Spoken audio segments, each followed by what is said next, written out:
Buenas noches, amigos y amigas, ¿qué tal? Bienvenidos y bienvenidas. Estamos en Gen TV Opiniones. Hoy es martes y hoy es 25 de noviembre. Queremos contarle que como medio de comunicación y como equipo de producción estamos unidos en contra de la violencia hacia las mujeres. Todos los 25 de noviembre se conmemora este día para recordarnos que hay que erradicar de por vida la violencia contra las mujeres. Esta fecha conmemora cuando las hermanas Mirabal en República Dominicana fueron asesinadas, marcando una época muy importante en ese país y que también marcó un símbolo muy importante para la lucha contra la violencia hacia las mujeres. Así es que como medio de comunicación estamos unidos y hay que erradicar, y vamos a hablar de ese tema siempre que podamos. Hoy vamos a hablar de un tema que también es tan importante como ese, que tiene que ver con los derechos humanos, que tiene que ver con el derecho humano al agua. Por eso está con nosotros el licenciado David Morales, procurador de derechos humanos de nuestro país. Bienvenido. Gracias, Luis. Buenas noches. Qué gusto compartir el espacio nuevamente. Un saludo a la audiencia que nos sigue. Entiendo, procurador, que se desarrolla un encuentro en nuestro país que justamente busca analizar el tema del recurso hídrico, que obviamente es un recurso escaso, un recurso sobre el que hay que poner mucha atención y que es considerado un derecho humano, pero aquí en el país todavía tenemos que dar muchos pasos importantes hacia eso. Se ha caminado mucho en la lucha por defender el derecho humano al agua, pero hay mucho por hacer todavía. ¿Cómo se desarrolló este encuentro de procuradores de Centroamérica? Bueno, en efecto hemos tenido un encuentro de todas las procuradurías centroamericanas de derechos humanos en torno al derecho humano al agua. Hemos realizado un taller con el apoyo de una organización internacional importante en esta temática, que es Waterlex, y hemos estudiado no solo la situación de la garantía del derecho humano al agua y al saneamiento en la región, sino generado posibilidades también de acciones conjuntas en este tema. También logramos la presencia de 4 titulares de las Procuradurías centroamericanas. Nos acompañó el señor Procurador de los Derechos Humanos de Nicaragua, don Omar Cabezas, la Defensora de los Habitantes de Costa Rica, la doctora Montserrat Solano, y también el Comisionado Nacional de los Derechos Humanos de Honduras. De tal manera que también hemos tenido un encuentro del Consejo Centroamericano de Procuradores. Supongo que es el más alto nivel a nivel centroamericano. Es el más alto nivel. El Consejo Centroamericano de Procuradores y Procuradoras de Derechos Humanos fue fundado en el año 94.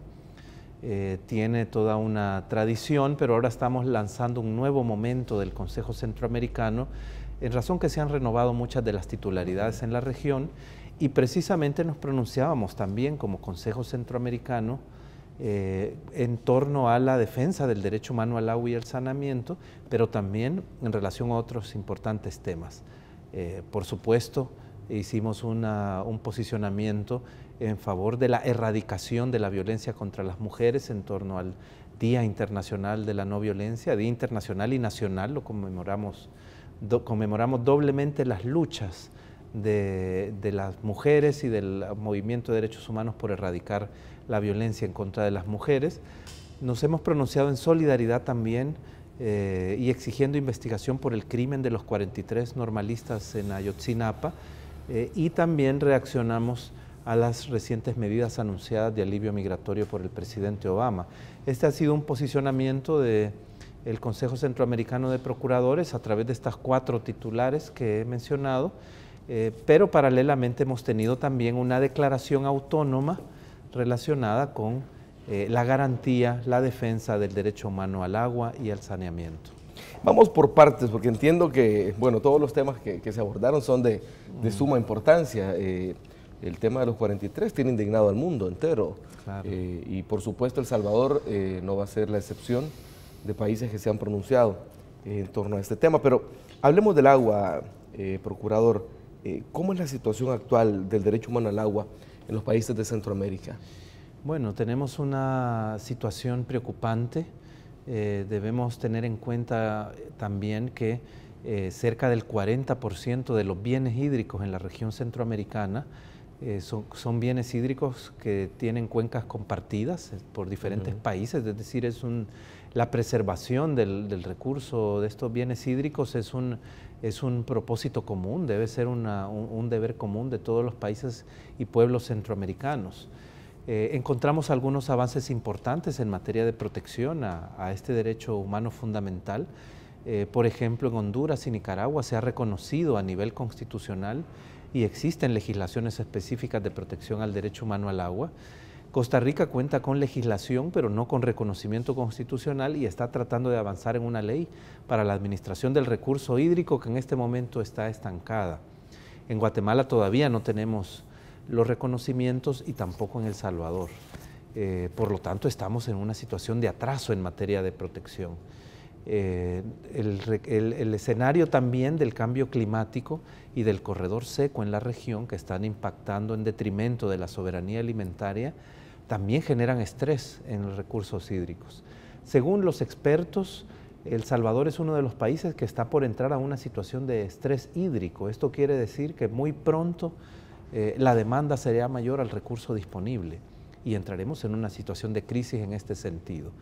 Y ahí eso me hace recordar lo que siempre nos dicen los expertos en ese tema, y es que no es porque no hay agua, digo, porque tenemos una región con una capacidad hídrica, digamos, muy buena, y llueve mucho, y diferente a otros países donde escasea, pero extremadamente, ¿verdad? Sí, pero además debemos plantearnos no solo el tema de la presencia de agua en sí misma, sino la posibilidad de tener acceso a agua de calidad. Y entonces por eso el derecho humano al agua está vinculado al derecho humano al saneamiento del agua. Ya desde hace más de una década la comunidad internacional, a través de Naciones Unidas, estableció, consagró el agua y el saneamiento como derechos humanos fundamentales. Lo podríamos ver casi como el primero de los derechos, al igual que el derecho a la alimentación. Sin el agua no hay vida, no hay posibilidad de subsistir, ni el derecho a la vida, ni la posibilidad de ejercer los restantes derechos humanos se puede dar si el recurso al agua se ve negado. Por lo tanto, el primer deber de los estados es reconocer ese derecho humano y fortalecer la institucionalidad que debe garantizarlo. Por eso pugnamos por la reforma constitucional, pugnamos por la aprobación de la Ley General de Aguas en El Salvador. Yo quiero, Luis, aprovechar el espacio para hacer una exhortación, un llamado vehemente a la Honorable Asamblea Legislativa de El Salvador para que proceda sin retardo alguno, sin más demora, a la ratificación de la reforma constitucional que da ese rango al derecho humano al agua y al derecho a la alimentación adecuada. No existen impedimentos jurídicos ni políticos. Ya la legislatura anterior cumplió la primera etapa con el consenso de todas las fuerzas políticas y ahora no debería existir, a mi modo de ver, objeción en el reconocimiento. Me ha sorprendido que no se logren dar los apoyos para la mayoría en la Asamblea Legislativa que confirme la ratificación con votación calificada. Hubo una tentativa reciente hace algunas semanas, yo intervine, envié comunicaciones formales a las diferentes fracciones de la Asamblea Legislativa, hice presencia, acompañé las organizaciones que se movilizaron masivamente también en torno al tema y no se produjo la aprobación. Este es un deber impostergable de la Asamblea Legislativa. ¿Cuánto tiempo tiene ya este debate en la Asamblea, procurador? Bueno, el debate sobre la reforma constitucional está en su segunda legislatura, como lo determina el proceso de la propia Constitución para la reforma. Pero tenemos también la deuda de la Ley General de Aguas, sobre la cual yo también hago un llamado vehemente a la Asamblea Legislativa para que no siga prolongando las discusiones y apruebe. Lleva casi una década, lleva más de 6 años, entre 6 y 8 años diferentes propuestas de ley que se han ido generando. Hay una propuesta que respaldamos como Procuraduría, que es la que generó el Foro del Agua y otras organizaciones sociales, y ya no podemos seguir prolongando esta discusión. Como procurador, a mí también me preocupa que generemos un diseño en la protección de la ley del agua que cree una entidad central, administradora del agua, que tenga un predominio de los sectores privados. El Estado debe tener una presencia fuerte en la garantía del derecho al agua y al saneamiento. No podemos estar bajo la protección de entes privados que tienen también sus intereses particulares legítimamente dentro de la sociedad y de nuestro marco jurídico, pero bienes tan fundamentales deben tener la protección predominante del Estado. El agua es un bien que no debe mercantilizarse jamás, no debe ser objeto de privatizaciones. Como procurador yo también me opongo a eventuales procesos privatizadores, por lo tanto es importante que la Ley General de Agua salga bien y salga pronto.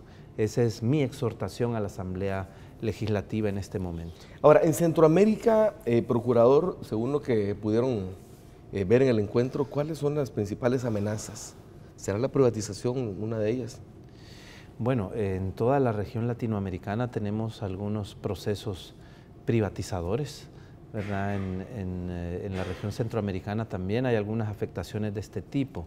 Sin embargo, hemos coincidido que el avance hacia el reconocimiento del derecho humano al agua y al saneamiento con el rango constitucional y la aprobación de leyes generales de aguas que puedan preservar estos bienes hídricos son como las garantías fundamentales que deben existir. ¿No?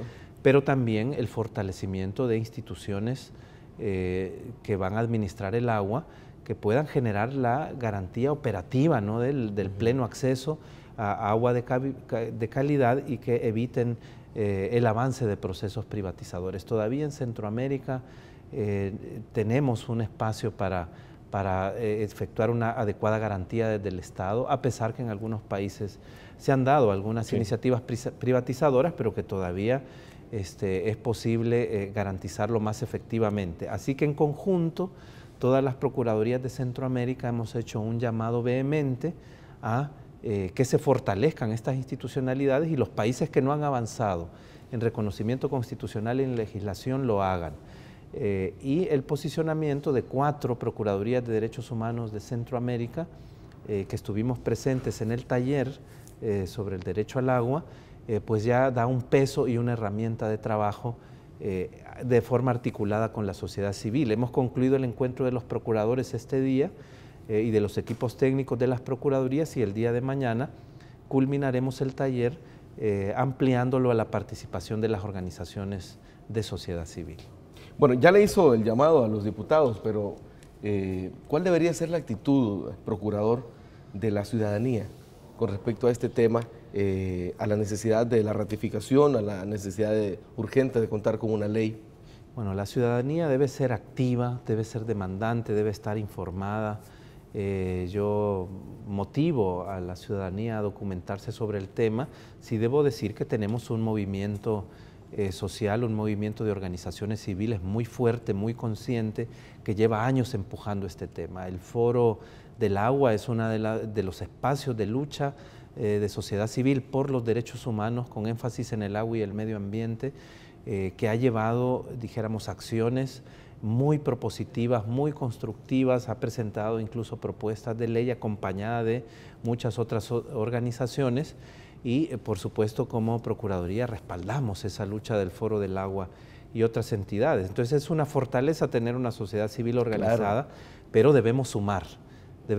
Ya estas organizaciones están haciendo una lucha importante hace años, pero aún no conquistamos el reconocimiento constitucional ni la ley. Aún no tenemos garantías plenas que nos permitan pensar que no habrá procesos privatizadores. Así que debemos incrementar la participación, la demanda, debemos estar informados, la ciudadanía debe estar informada sobre sus derechos para saber defenderlos, y la Procuraduría es una entidad pues aliada, facilitadora, que estará acompañándoles permanentemente en este tipo de agendas. Y nosotros como medio de comunicación, por supuesto que también estamos comprometidos con este tema y con mucho que tiene que ver con la defensa de nuestros derechos, pero sobre todo con este que es el derecho humano al agua, y que se eleve a la calidad justamente de derecho protegido por la Constitución, y con una ley que nos permita realmente tener ese acceso pues igualitario, con todas las garantías que un derecho tan importante debe tener. Estuvimos presentes como Gente Ve en el encuentro que se realiza entre las Procuradurías de Centroamérica. Prensa nos ha preparado esta nota, así es que veámosla, procurador. Bueno, gracias.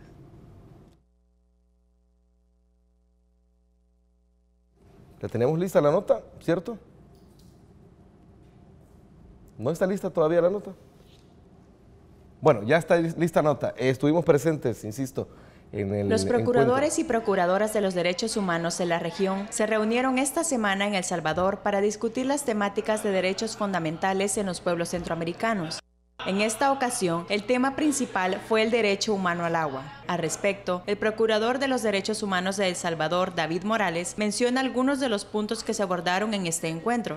Desarrollamos a partir de este día un taller centroamericano sobre el derecho humano al agua. Nos encontramos reunidos equipos de todas las Procuradurías de Derechos Humanos de Centroamérica y por supuesto analizaremos la situación del acceso al agua por las poblaciones de Centroamérica. También estaremos dictando una declaración sobre la defensa de este importante derecho que es vital para la vida.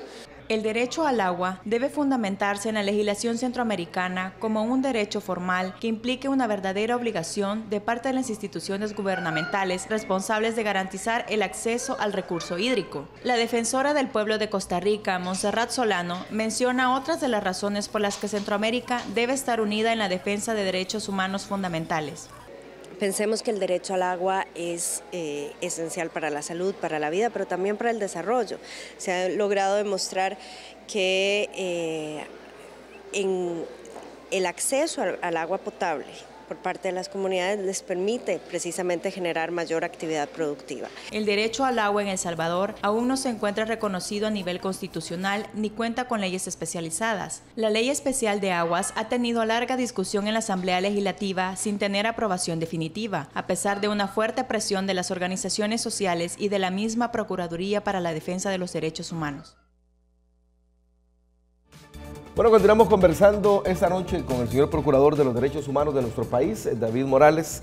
Y hay otro tema que obviamente está en la agenda y que tiene que ver con esta fecha, cuando conmemoramos tanto a nivel internacional como a nivel nacional la erradicación de la violencia contra las mujeres.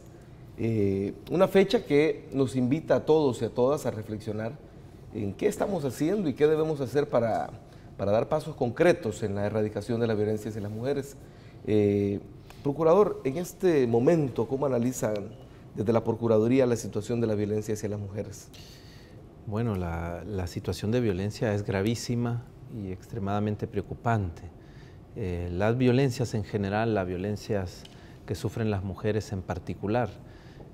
Yo quisiera aprovechar el espacio para este día de la no violencia contra las mujeres, enviar un saludo solidario a las mujeres salvadoreñas que juegan un rol tan protagónico en sus comunidades, en la sociedad, y que luchan por su liberación de este tipo de violencias que experimentan. Tenemos cifras altísimas. Si bien hay una tendencia a la reducción de los homicidios de mujeres en los últimos 4 años, teníamos arriba de los 600 a 2011 y estamos en el último año arriba de 200, alrededor de 250 homicidios, son todavía cifras altísimas. Y muchos de estos homicidios se realizan con violencia atroz, con extremado nivel de crueldad. Son delitos además que son perpetrados muchas veces por hombres cercanos al entorno de estas mujeres, sus parejas, sus exparejas o que tienen algún tipo de parentesco. Las cifras que nos informaba oficialmente la Fiscalía también son muy graves, ¿no? Considerando el periodo del 2013 y 2014, por ejemplo, arriba de 2.300 casos de investigaciones iniciadas por violencia intrafamiliar, más de 800 investigaciones iniciadas por violación a mujeres y más de 1.200 investigaciones iniciadas por violaciones a niños, niñas y adolescentes. Son cifras sumamente dolorosas, ¿no? Y violaciones a niños, niñas y adolescentes que también menores, están en el seno del hogar, ¿verdad? Que generalmente tienen esta característica también. El problema de la violencia contra las mujeres es un problema de dimensiones estructurales. Arrastramos una cultura de violencia que ha naturalizado la violencia contra las mujeres y que está basada en un patrón de enfoque patriarcal que coloca a las mujeres en una situación de discriminación. Los hombres nos situamos en una posición de dominación y que llega al extremo de, como vemos de manera tan generalizada, naturalizar la posibilidad de ejercer violencia sobre sus cuerpos, y no solo violencias físicas, hablamos de violencia psicológica, de violencia económica y patrimonial, de violencia simbólica, ¿no? que se produce de manera tan grave y tan generalizada. Yo quisiera decir que en los últimos años, positivamente, el Estado de El Salvador ha dado pasos importantes. Los últimos años, sobre todo a partir del 2010, 2011, hemos avanzado en la aprobación de legislaciones de especial relevancia en El Salvador. Yo destaco la Ley Lepina, la Ley de Protección a los Niños, Niñas y Adolescentes, la Ley Especial Integral para una vida libre de violencia para las mujeres, la Ley de Igualdad, Equidad y Erradicación de la Discriminación contra las mujeres, la Ley de Protección a las Personas Migrantes. Estas leyes buscan tener un impacto en la institucionalidad, generan nueva institucionalidad, nuevos procedimientos de protección, esta institucionalidad ha ido avanzando de a poco, especialmente en el sistema de protección a niñez y adolescencia y en el sistema de protección a la mujer. El ISDEMO ha sido fortalecido como el mecanismo nacional rector que generará las políticas de igualdad, por ejemplo. Entonces tenemos una construcción importante. Esta es una apuesta de país que yo como procurador respaldo, en la que han intervenido, por supuesto, diferentes poderes de Estado, diferentes instituciones. La ley especial integral nos brinda inclusive la posibilidad de perseguir el feminicidio como tal y de generar algunas garantías procesales en favor de las víctimas. Sin embargo, estos avances todavía están lejos de impactar de manera significativa en gran parte de la población. Todavía los recursos son limitados, son avances históricos, están teniendo estos pasos importantes, pero la población en gran medida está en nivel de victimización. Y estamos enfrentando un momento en el cual el sistema de justicia es incapaz de administrar muchos de estos casos con los criterios adecuados.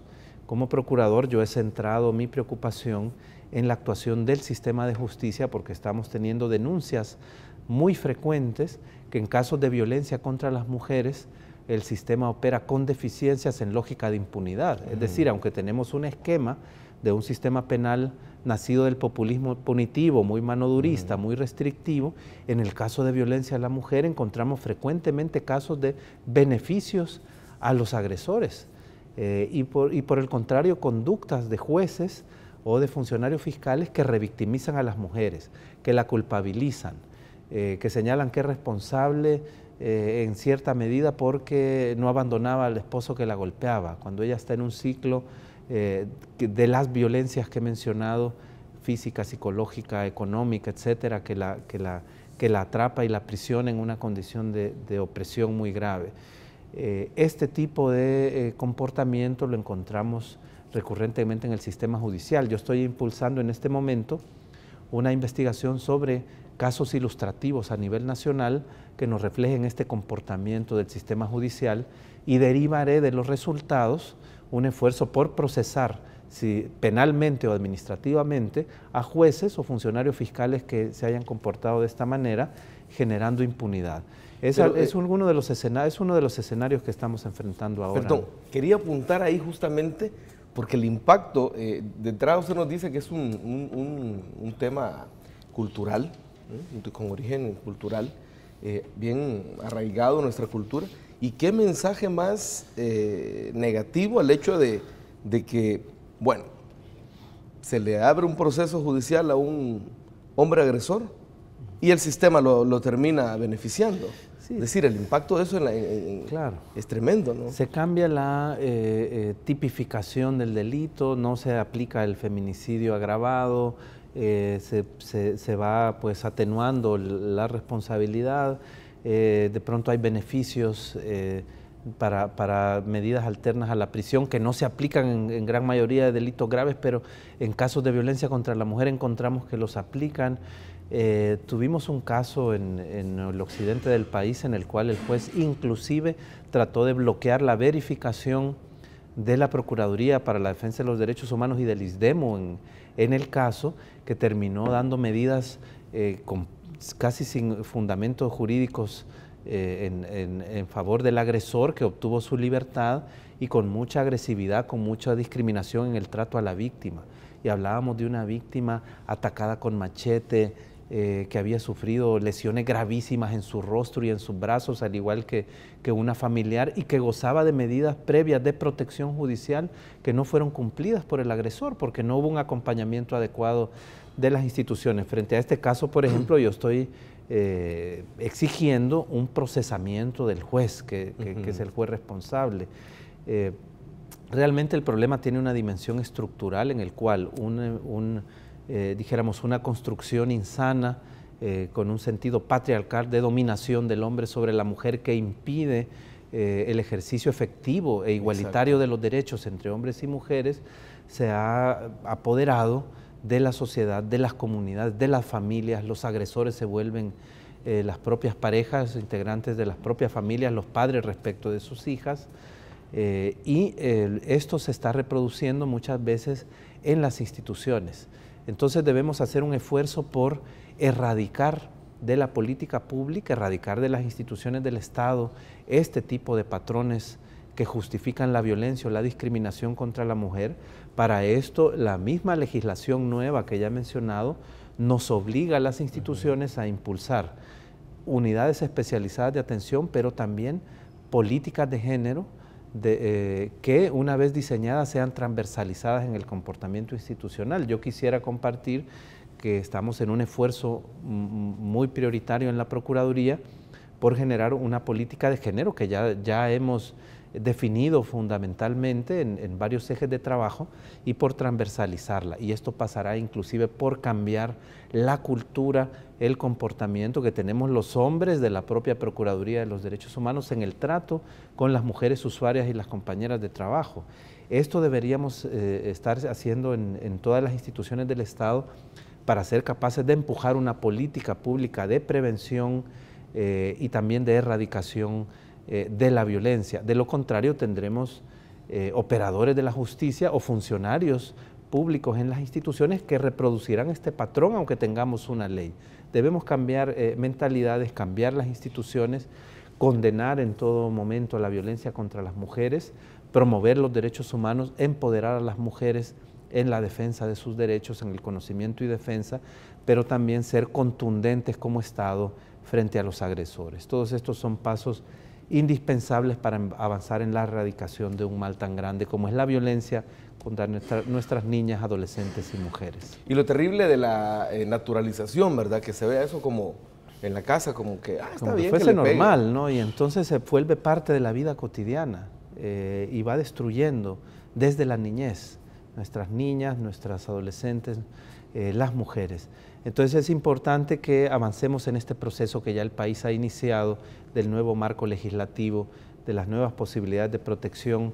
Las políticas sociales en este sentido deben ser fortalecidas, y al igual que en el tema de la prevención de la violencia y la prevención de la migración, debemos buscar más recursos, debemos incrementar la recaudación fiscal para ser capaces de financiar programas de atención a las víctimas, programas de transformación y de apoyo a las mujeres en general.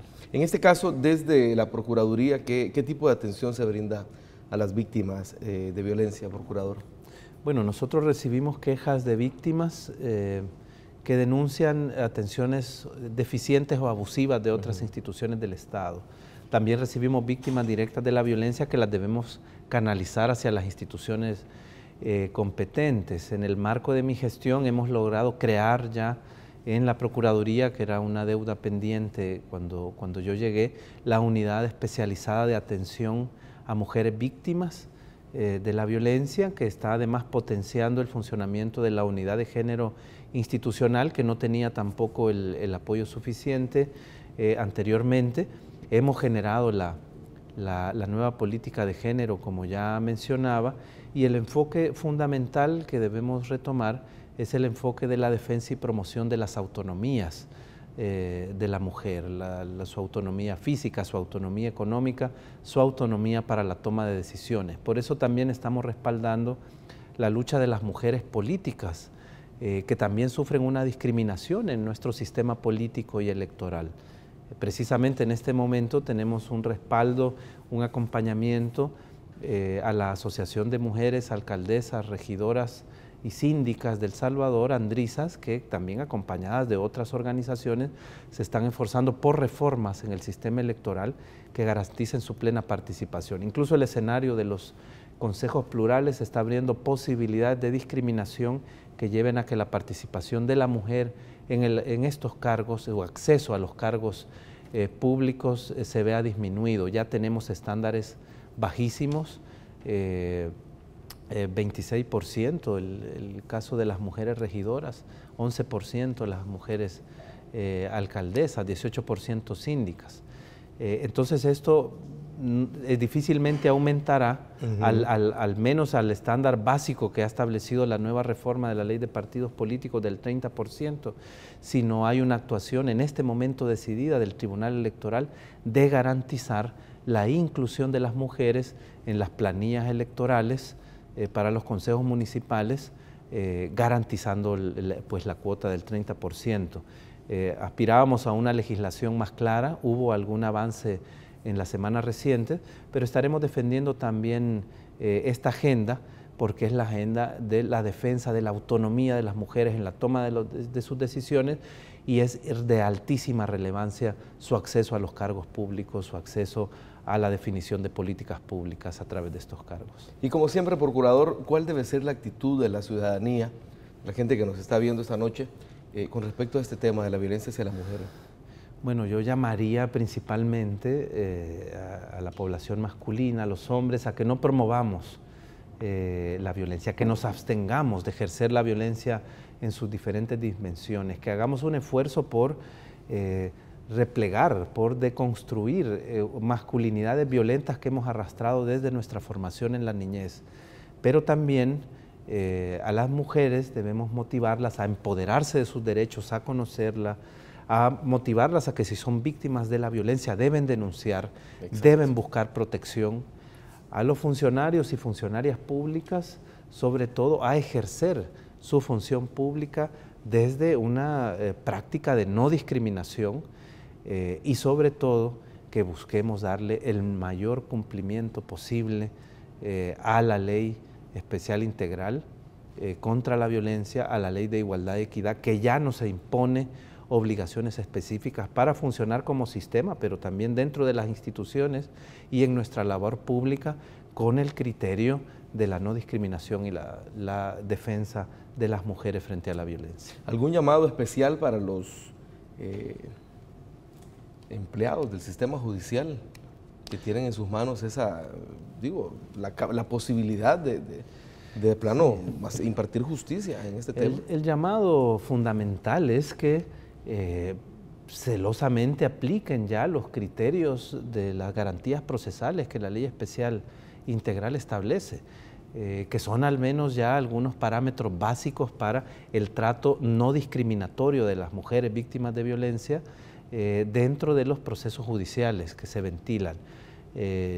Estos parámetros están estableciendo el deber de la debida diligencia, claro, del trato con seriedad en la investigación del caso, de la protección de la víctima, del trato no discriminatorio. Sin embargo, estamos encontrando en la práctica que estos estándares no se cumplen. El tema de la migración obviamente acaparó la atención de la reunión de procuradores, era parte de la agenda. Y este es un tema que tiene que ver con todos y todas, porque yo creo que todos los salvadoreños, ya a estas alturas del partido, creo que todos tenemos alguna persona que se ha ido para Estados Unidos buscando una mejor oportunidad, todos tenemos a alguien conocido, y la situación de migración continúa, es una situación que nos afecta a todos, sobre todo en la región centroamericana, que somos países de paso realmente, ¿verdad? ¿Qué análisis se hizo sobre las medidas anunciadas, Procurador, por el gobierno de Estados Unidos en beneficio de los migrantes centroamericanos que son residentes permanentes en ese país? Bueno, hemos tenido un posicionamiento, los procuradores de Honduras, Nicaragua, El Salvador y la señora defensora de Costa Rica, Pues reaccionando en principio a la dimensión positiva que este anuncio de las medidas ejecutivas del presidente Obama trae, porque representan la posibilidad de alivio temporal pues a un grupo de casi 5 millones de personas migrantes en condición irregular. Pero se trata de las personas que ingresaron pues hasta el año 2009, antes de enero de 2010, y que deberán reunir una serie de requisitos, sus antecedentes penales, etcétera, ¿no? El trabajo que tendrán ahora las cancillerías centroamericanas y mexicanas por apoyar que se reúnan los requisitos en lo posible, pues es ahora un desafío.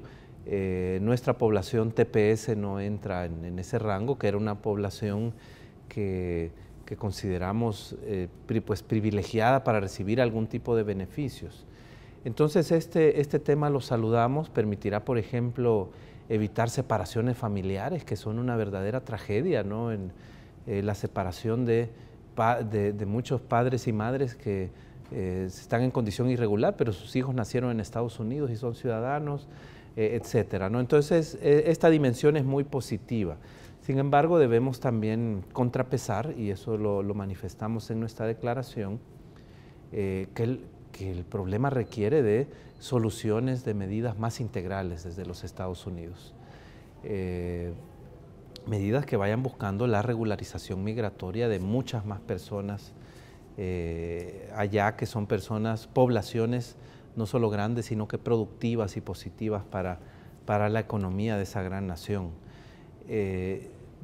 También me preocupa, esto no lo dice la declaración, pero como procurador de El Salvador yo lo expreso, me preocupa que el presidente Obama reafirme, probablemente porque políticamente no tenía otra opción, claro, pero que reafirme su voluntad de endurecer la frontera, ¿verdad? Su voluntad de ser duro en impedir el paso de las personas migrantes. Este tipo de enfoques de criminalización de las poblaciones migrantes, de ver a nuestros migrantes como un problema de seguridad nacional, ha acarreado mucho dolor y mucha muerte a las personas migrantes.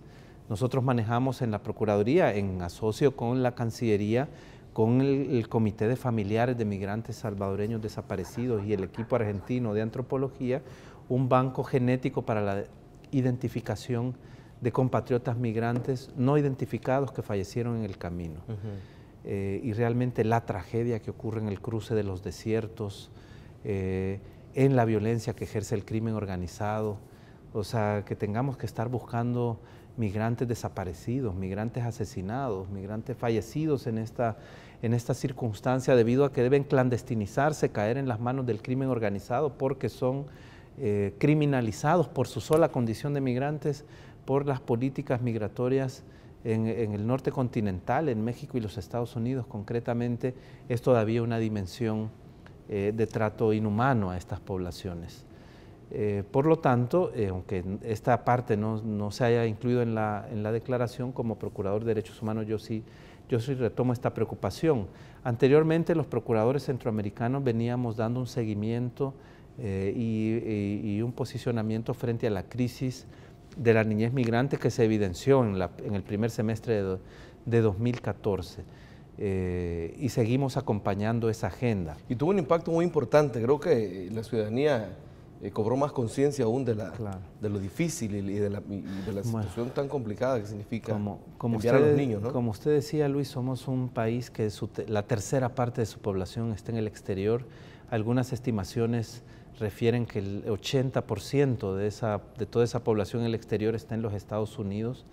La migración se ha vuelto una problemática de raíces multicausales, ¿verdad? De muchas causas que a veces funcionan conjuntamente, no es una única razón por la que se migra. Hay razones de la violencia, por supuesto, hay razones de la búsqueda de mayores oportunidades para la mejora de la vida, la migración económica, la reunificación familiar se ha vuelto, con este porcentaje de la población en el exterior, otra de las grandes causas. Tenemos generaciones de padres con 10 años de no ver a los hijos pequeños que dejaron. Perdón, que es la típica de que el padre manda a traer a los hijos o a la esposa. Exacto. Y la migración ha sido ya cooptada, el flujo migratorio, por la criminalidad organizada en toda la región. Las redes de traficantes de personas son redes vinculadas a las grandes redes del crimen organizado, del narcotráfico. Y entonces nuestra población migrante va sufriendo crímenes atroces. Es otra de las grandes fuentes de dolor, de sufrimiento para nuestro pueblo, al igual que la violencia delictiva que sufrimos dentro del territorio. Y estamos encontrando homicidios, masacres, desapariciones. Hablamos de narcotortura, de extorsión, de esclavitud humana, de trata al servicio de la droga, etcétera, ¿no? Bueno, secuestros. El tráfico de droga, los secuestros. Van en el camino y solo le llaman al familiar. Entonces, aquí lo tenemos. Hablamos de crímenes tan graves como los que sufríamos cuando estábamos en un conflicto armado, esta vez en la ruta migratoria. Por lo tanto, la prevención de la migración, el desarrollo de políticas que reinserten a las miles de personas que son deportadas cada año. Tenemos promedios que andan entre 25.000 a 30.000 personas deportadas salvadoreñas cada año desde los Estados Unidos y México. Más de 1.500 en promedio en los últimos años son niños, niñas y adolescentes.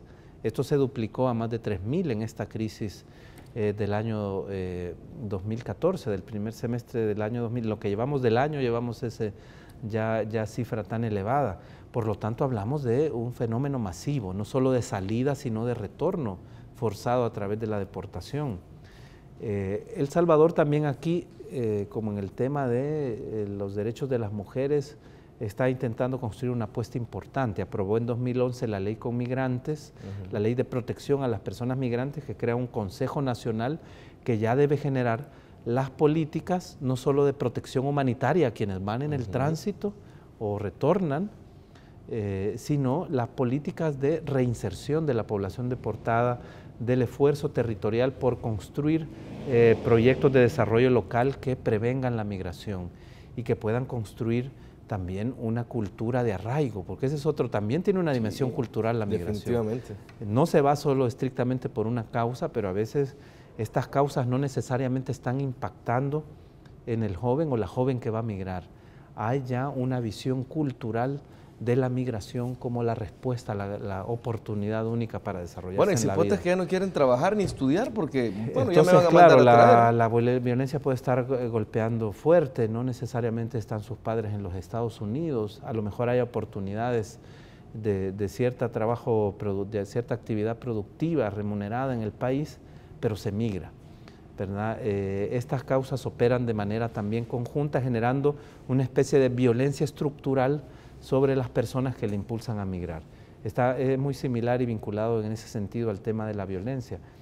Pero con migrantes sigue sin presupuesto, ¿verdad? Sigue sin la posibilidad de contar con los recursos para despegar. Entonces están naciendo estas iniciativas, debemos apoyarlas todas las instituciones, todos los sectores organizados de la sociedad, pero aún no está teniendo un impacto real y efectivo en la población, aunque hay experiencias piloto muy importantes respaldadas por la Cancillería. Entonces el desafío es muy grande, ya conocemos la vulnerabilidad de las poblaciones como mujeres, como la niñez y la adolescencia en el tránsito migratorio, las personas con discapacidad, las personas de la diversidad sexual, que están sufriendo también violencia muy grave en la migración. Así que las apuestas por políticas públicas que prevengan la migración, que alivien esta situación, pasan por fortalecer también lo que ya dijimos, nuestro sistema de protección a la niñez y a la adolescencia, de protección a las mujeres, de protección a las personas migrantes, por empujar políticas de seguridad ciudadana más integrales, que ahora hay también algunos esfuerzos en ese sentido. Como procurador yo formo parte del Consejo de Seguridad Ciudadana, donde están despegando algunas ideas en torno a una política de seguridad ciudadana más integral que, además de la represión, incorpore la prevención y la atención a las víctimas, por ejemplo, pero aún los problemas siguen siendo gravísimos. O sea, hablamos de apuestas que probablemente en el mediano plazo tengan frutos, pero que nos obligan también a buscar algunas medidas urgentes de alivio en el corto plazo. Son estos grandes desafíos de país ante estas grandes problemáticas. Avances, pero con escenarios todavía difíciles que nos comprometen aún más. Hay que empujar todavía. Procurador, por el tiempo ya solo tenemos para que nos dé su opinión con respecto a la condena mundial por los desaparecidos de Ayotzinapa en México. Sí, como procurador yo me he ya pronunciado en condena de estos hechos, en solidaridad con las familias y en exigencia a las autoridades competentes de México para que lleven la investigación hasta las últimas consecuencias y brinden medidas de protección a las familias. He tenido una amable respuesta del señor embajador de México en El Salvador, que me ha detallado diversas acciones que ya el Estado mexicano lleva adelante en este sentido. Como procuradores hemos expresado también nuestra condena a los hechos, nuestra expectativa porque las familias sean protegidas, porque la investigación se lleve hasta las últimas consecuencias. Estamos hablando de el homicidio de varios jóvenes y la desaparición forzada, en este caso de 43, presumiblemente por todos los elementos y las investigaciones avanzadas a manos de autoridades policiales y autoridades administrativas mexicanas. Esto representa una gravedad particular, ¿no? Porque es una acción de agentes del Estado, algunos de nivel importante, y paradójicamente cuerpos de policía, aparentemente articulados con la criminalidad organizada. Esto nos mueve a considerar que hay un escenario de victimización en nuestros países del Triángulo Norte y de México, que afecta también, como decíamos, a nuestras poblaciones migrantes. En la búsqueda de los 43 normalistas desaparecidos han surgido fosas colectivas, ¿verdad?, con cadáveres de personas que aún no son identificadas. Teníamos los escenarios 2011, 2010 de fosas similares, en muchas de las cuales había víctimas migrantes centroamericanas. Así que debemos también trabajar regionalmente, asumir nuestra responsabilidad como países y esperar que las víctimas sean pues reparadas y las investigaciones se lleven hasta las últimas consecuencias. Procurador, es siempre enriquecedor conversar con usted. Muchas gracias. Realmente gracias por aceptar la invitación. Espero que esta sea una de muchas conversaciones que tengamos en este espacio. Gracias, Luis. Buenas noches y un saludo a la audiencia de Gente V. A ustedes, amigos y amigas, les invito a quedarse con la programación de Gente V porque hay mucho más para todos y para todas. Pasen muy buenas noches.